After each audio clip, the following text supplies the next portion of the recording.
Apakah dunia akhirnya akan melihat langkah besar menuju perdamaian di Timur Tengah?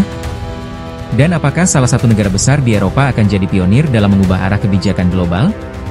Kabar mengejutkan datang dari Eropa. Presiden Prancis, Emmanuel Macron, menyiratkan bahwa negaranya mungkin akan mengakui secara resmi berdirinya negara Palestina pada bulan Juni 2025. Sebuah langkah berani yang bisa mengguncang kebijakan internasional dan membuka babak baru dalam konflik yang telah berlangsung puluhan tahun.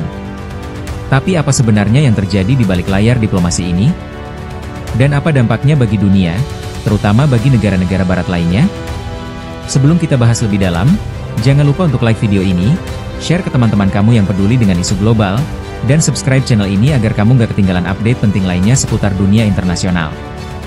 Dalam sebuah wawancara eksklusif dengan stasiun televisi France 5, Presiden Macron memberikan sinyal kuat bahwa Prancis sedang berada di jalur untuk mengakui Palestina sebagai sebuah negara secara resmi.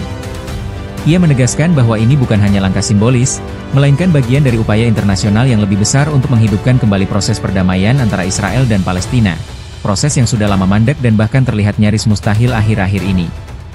Macron mengatakan bahwa Prancis harus bergerak ke arah pengakuan, dan langkah tersebut bisa saja diumumkan dalam beberapa bulan ke depan, tepatnya sekitar bulan Juni 2025. Apa yang membuat pengumuman ini semakin penting adalah bahwa Prancis juga akan menjadi tuan rumah sebuah konferensi diplomatik penting bersama Arab Saudi pada bulan yang sama.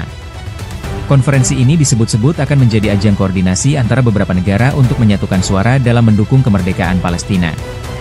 Sebagai informasi, hingga saat ini, sekitar 150 negara di dunia sudah mengakui Palestina sebagai sebuah negara berdaulat. Tapi negara-negara besar di barat seperti Amerika Serikat, Inggris, dan Jerman masih menahan diri. Jika Prancis benar-benar mewujudkan rencananya ini, maka bisa jadi mereka akan menjadi pelopor di antara negara-negara besar barat yang selama ini ragu-ragu mengambil langkah tersebut. Tentu saja, langkah ini tidak lepas dari kontroversi. Israel, melalui Menteri Luar Negerinya Gideon Sa'ar, menyuarakan penolakan keras. Ia menyebut pengakuan semacam ini justru sebagai hadiah bagi kelompok radikal, mengacu pada Hamas, dan memperingatkan bahwa langkah tersebut justru akan merusak upaya perdamaian. Namun dari sisi lain, banyak pihak internasional yang melihatnya sebagai titik terang. Pengakuan resmi dari negara sebesar Prancis dapat memberikan tekanan diplomatik baru bagi proses perdamaian yang selama ini buntu. Apalagi jika langkah ini diikuti oleh negara-negara besar Eropa lainnya, bukan tidak mungkin akan terbentuk blok baru yang mendorong penyelesaian konflik Israel-Palestina secara lebih konkret. Perubahan besar dalam diplomasi Eropa ini bisa jadi penentu arah masa depan Timur Tengah. Apakah kita akan melihat babak baru dalam peta politik global? Atau justru ini akan memicu ketegangan lebih besar? Kita tunggu saja perkembangan berikutnya pada konferensi bulan Juni mendatang. Apakah Prancis akan menjadi negara barat pertama yang memimpin perubahan ini? Dan bagaimana dunia akan merespons?